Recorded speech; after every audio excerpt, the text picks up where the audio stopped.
สบายดีพี่น้องสบายดีเด้อ FC สุขุทุกคนมื้อนี้เขามาในเมืองบ่สุคนเนาะมีบ่าวน้อยแล้วก็เอื้อยร้านแล้วก็อีแม่เนาะอีแม่นอนแล้วบ่มื้อนี้เขามาซื้อปลาพี่น้องซื้อปลาไปปล่อยอยู่หนองเนาะซื้อปลาในทางหน้าหน่อยมันสิมีโต๊ะหรอกอันนี้ก็เลยว่าได้ยืมรถแอดอนมาก็เลยว่า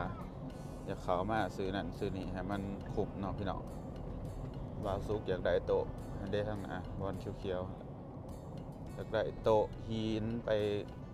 โต๊ะไปวางไว้แถวอันนั้นบ้านนะพี่น้องพอได้นั่งพอได้มีบอลนั่งก็เลยเขามาเซ่นำกันกับเอื่อยเนาะเอื่อยก็มาซื้อปลาวันนี้เขาซื้อมาทามาซื้อว่าราคาเท่าไหร่เอาเมื่อบานปลาตัวหอดเลยเด้พี่น้องเด้ตัวใหญ่นี่มันจะเบิดดีกว่าเด้ว่าอยากได้ตัวนี้เขาส่งหรือว่าซะแล้วก็ส่งให้เขาไปส่งอยู่นั่นน่ะเนาะแล้วก็อันนี้ต้องโทษอีกแล้วนี่เนาะเดี๋ยวว่าอยากได้ตัวนี้ต้องโทษอีกแล้วนี่เนาะใครมีอันนั้นเบอร์โทรบ้างฮะโทรศัพท์เห็นเขาเจ้าว่างแคมทางบุหัวอันเท่าไรแต่ว่าบนาเบิร์ดดิต้องส่งเพราะว่าคล้องเต็มละเนี่ยโทรศัพท์มาโทรเดี๋ยวเบอร์โทรลองโทรถามเขาไหมถ้าติดโต๊ะเบอร์ใส่อยากเอาไปไว้อยู่ในเงื่อนอะไรพี่น้องพอได้นั่งกินเขากินน้ำเนาะเวลาแขกมากันนั่งมันจะงามอีกแบบหนึ่งต้องโทษบ้างฮะใส่ป่านเปื่อนเป็นเปื่อนอย่าไปนั่งติจะฝุ่นเขาจะวางคาหน้าทางพี่น้องเดี๋ยวให้เอื่อยโทษเดี๋ยวเขาจะติดเกินไปมีหลายแบบเนาะอันนี้เป็นเอาแบบนี้บ่แบบนี้นั่งหลายคนเนาะแบบนี้นั่งหลายคนเดียว6 คนแบบนี้นั่งแง่กันได้แต่ว่ามันสิเหาะขามเสะได้อยู่บ่ผูกหนักๆมันเนาะ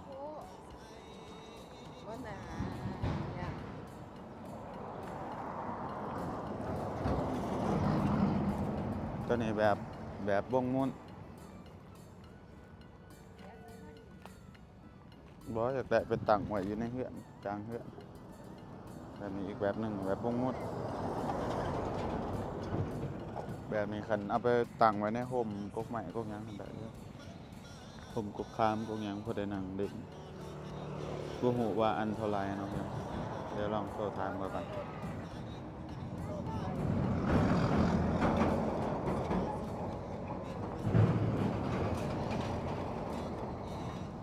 เขาหับอยู่บ่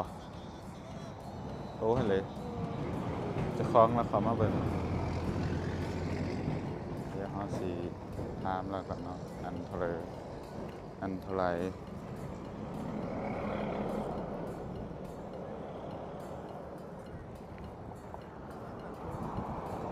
3,600,000กันได้ที่กันจะเป็นยัง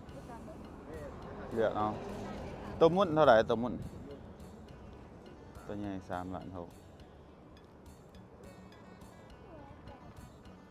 ฮอนแดดขนาดเข้าไปส่งหอดบ้านบ่เลยเนี่ยเลยลองถามเขาเพิ่นเพราะว่าบ้านเฮามันแต่ขามน้ำพี่น้องมันการส่งของมันก็ยากมันก็คือบ้านอื่นบ้านบ่สุกนะอยากสั่งของก็ยากนิดสักหน่อยเพราะว่ามันอยู่ไกลแล้วเขาก็บ่จักอันนี้ครับว่าซื้ออยู่บ้านสะพายเนาะ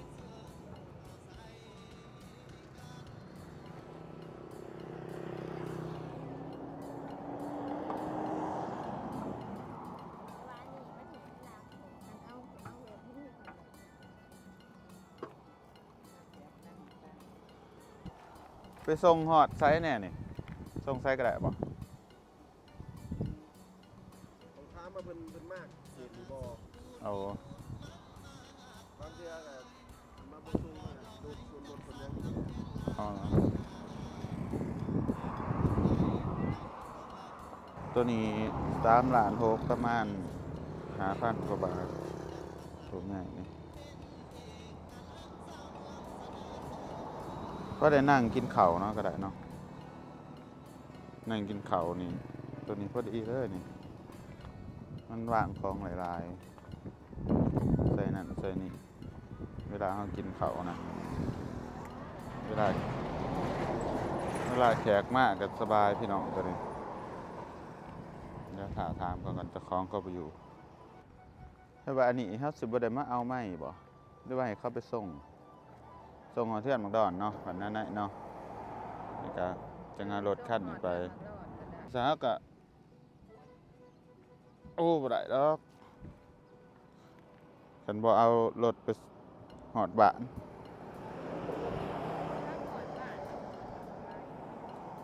ยากเนาะบ้านเฮาซื้ออิหยังก็ดีโอ้พี่น้องเอ้ยซื้ออิหยังก็ยากมันขามหน้ามันบ่มีครัวขามไปเลย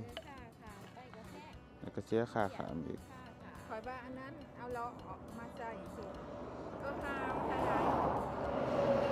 ไอ้แต่สิมาหาม เล็กน้อยนุ่มจะห้ามได้ ห้ามก็ได้อยู่แล้ว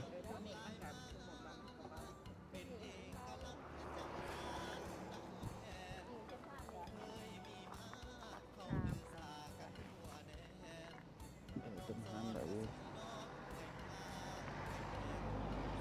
ห้ามยางค่ะครู คือ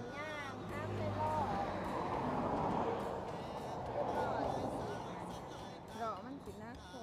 มันสิยานมันดูดมันยังมันแตกมันสิขาดตัวลงไปเนาะ เดินแล้วมาเลย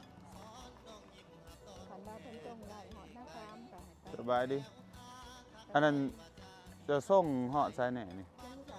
อยู่นาขามนั่นแหละนาขามมาส่งบ่ จะเอาตัวไหน ตอนนั้นด้านฮกบ่ได้ ตัวนั้นตัวน้อยล้าน6บ่ตัวนี้3ล้านเท่าไหร่3ล้าน5 3ล้าน6 ส่ง3 ล้าน 6 ส่งเนาะ3 ล้าน6เป็นส่ง มันสิย่อขามน้ำได้อยู่บ่ ย่อขามหนักได้ ย่อจักคนจังสิได้บ่นักเติบไปเนาะ 3 ล้านนี่บ่ แม่น ขามครัวใจครัว ครัวเนี่ยจังได๋ ครัว บ้านเขาอยู่น้ำอีหยัง บ่เว้าขันสมมุติว่าคนโดนจากรถได้เดินขามได้ อีหยังจะบอกอีหยังเนี่ยหมายถึงบ้านข่อยบ้านอยู่ภาคนั้นท่านจะส่งอยู่นี่ต้องได้แบกขามหั้นนะทุกคนต้องขามเพื่ออีก ต้องขามไปฝั่งนั้น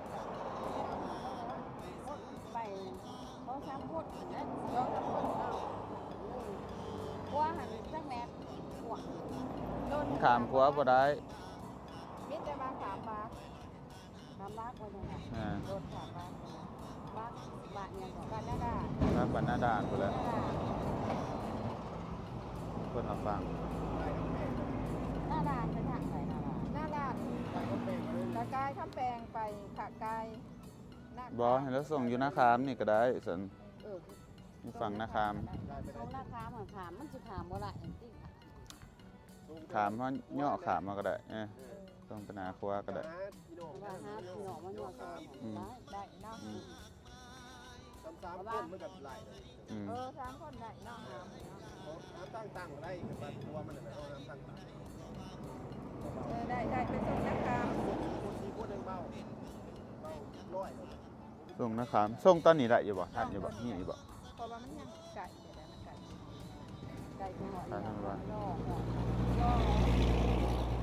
บ่หมายถึงระหว่างอยู่บ่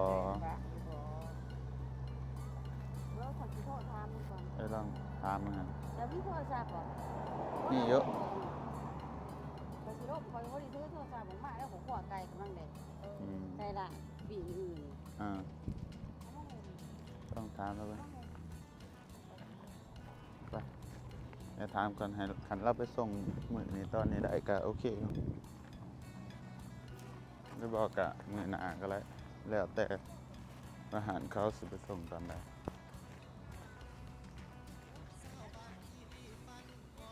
พอได้ก็แล้วพี่แม่มาสิมาถ่ายสิร้อนจังเลย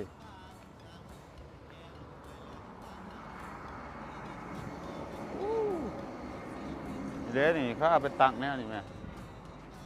เป็นห้องเขาโอ้แบบนี้งามเนาะ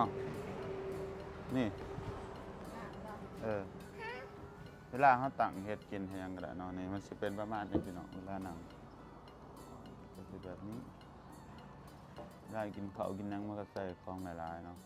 แบบนั้นพอดีงาม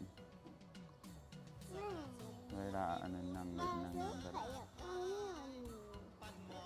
นี่บอก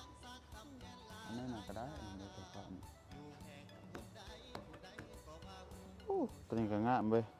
ร้านนี้ก็งามเนาะตัวนี้มี6ตังซ้ำกันบอกกันตัวน่ะเป็นหน่วยคือกันเนาะซ้ำกันเนาะหรือว่าเอาตังแบบนี้วะตังแบบนั่งจะสิ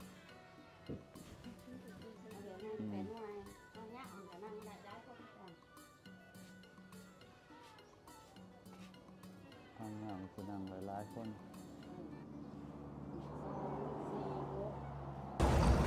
ตอนนี้อันนี้คุยกันเรียบร้อยเนาะพี่น้องตกลงว่าสิเอาตัวเงาแล้วก็หารเขาจะสิไปส่งเนาะอยู่บ้านพุ่นแหละแต่ว่าบ่ฮอดตั้งหลังเลยพี่น้องฮอดนะขามแล้วเฮาสิหามขามเอาตัวใดวะเอาตัวนี้ก็ได้เนาะเพราะว่าเนาะ ก็เอาแบบนี้เอาแบบใดตัวได้แบบใด ขันบอกเอาตัวเนี้ย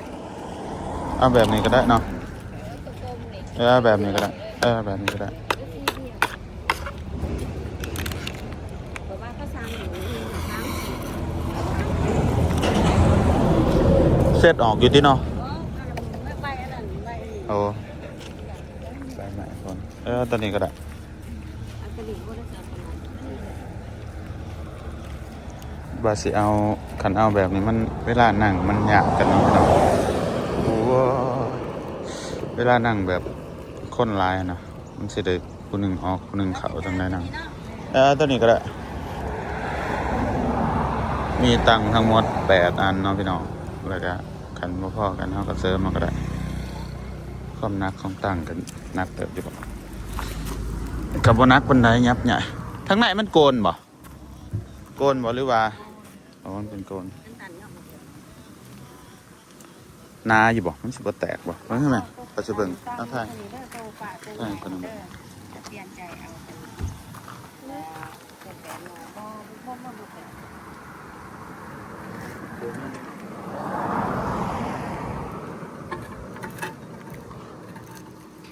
อันไหนยอดเลือกก็ได้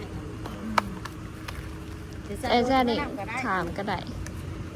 มันข้าเด้งข้า ได้ยัง ค่าปลา ใช่ของเอาแล้วเอาแต่เอาอันนั้นถ้าเอาของหมูถ้าเอามอนเอาของหมู แม่นเห็นแล้ว เที่ยวทางก็ยากหรอกคนร้ายอยู่ ไอ้ข้าเจ้ามาซอยหาม เขาสิไปส่งมือนี่เนาะ แม่มันจะต้องมาแล้ว วันนี้ตัวนี้อย่างนั้นซ้ำ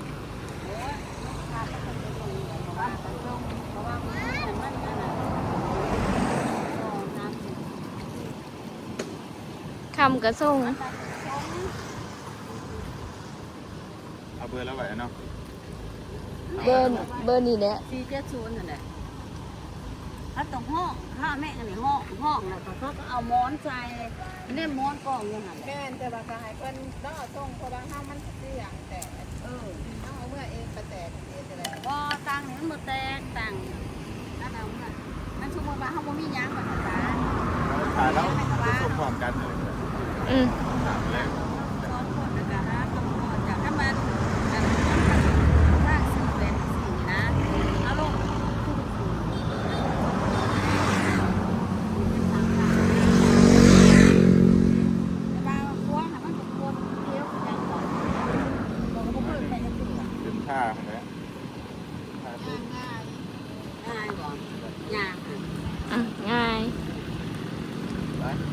ไป เดี๋ยวถ่ายแล้ว มาอยู่ปากซองกับ3สูตรเอง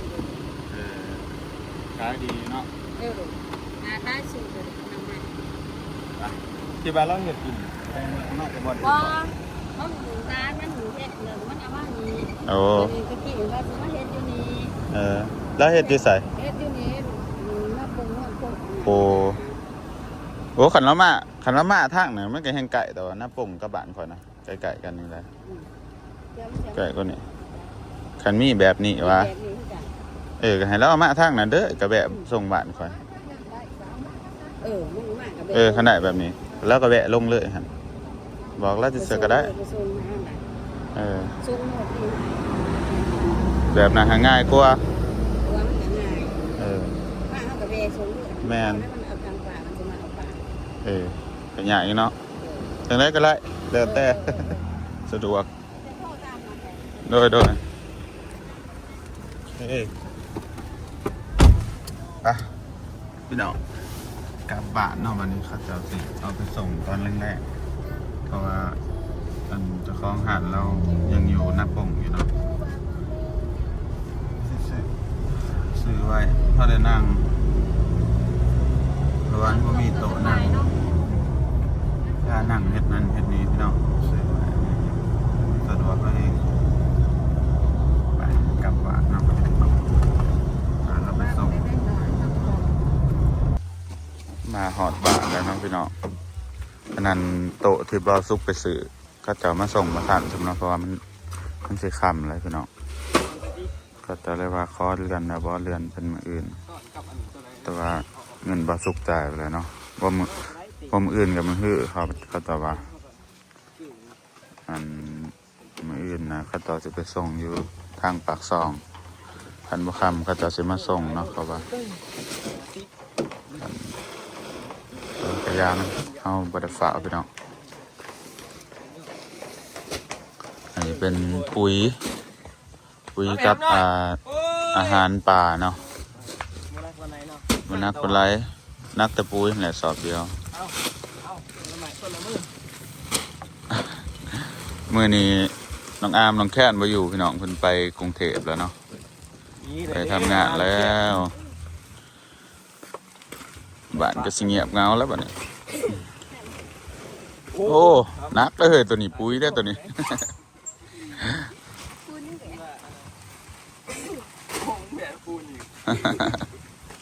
เป็นคนเนอะ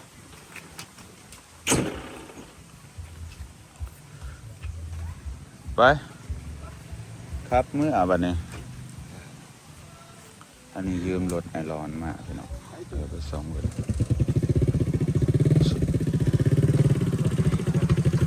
มีเงินมีคำจังซื้อเนาะพี่น้องรถตัวเองก็ดีโอ้ไปเย็นนะสู มื่อนี้ลมแห้งพี่น้องเลยหนาววิทย์ปีใหม่แล้วหนาวอากาศเย็นปีใหม่ฝากใหม่มาแล้วพี่น้องเอ้ยจังได้ก็ฝากเป็นกำลังใจให้บ่าวสุกในเด้อปีใหม่ต้นปีของทุกๆปีได้หลายของยูทูบเบอร์จะลดลงพี่น้องเพราะว่าอันโฆษณามันลดลงนะพี่น้องแบรนด์โฆษณาที่เขาจ้าง YouTube นะมันจะเบิดสัญญากับ YouTube ตอนปลายปีตอนถ่ายปีนะพี่น้องแล้วก็เริ่มต้นปีใหม่มันกับบ่ค่อยโฆษณาบ่ค่อยหลายนะท่านผู้ใดเห็นโฆษณากินกับซอยเบิ่งให้เด้อพี่น้องเงินมันบ่ค่อยขึ้นเนาะก็คือจากที่เราเคยได้100%มันจะลดเหลือประมาณ50เลยพี่น้องเอ้ยความแบบว่ามันอันนี้ต่ำนะรายการมันจะค่อยๆดีขึ้นประมาณช่วงเดือนที่2ที่3ที่4อยู่แล้วเนาะพี่น้องเพราะว่าโฆษณาก็เข้าเจ้าก็สิมาเริ่มจากใหม่นะเขาแบบจะเป็นปีจะสินะประมาณนั้นเนาะหลายๆของ YouTube ก็ขึ้นกับโฆษณาผู้ใดนี่เห็นโฆษณาอย่าขามเด้อพี่น้องเด้อไปประสบการณ์สีและปิดคลิปไว้เพียงสำนี้เด้อพี่น้องกดไลค์กดติดตามเป็นกำลังใจส่องบ่าวสุขคนนี้เด้อบ๊ายบาย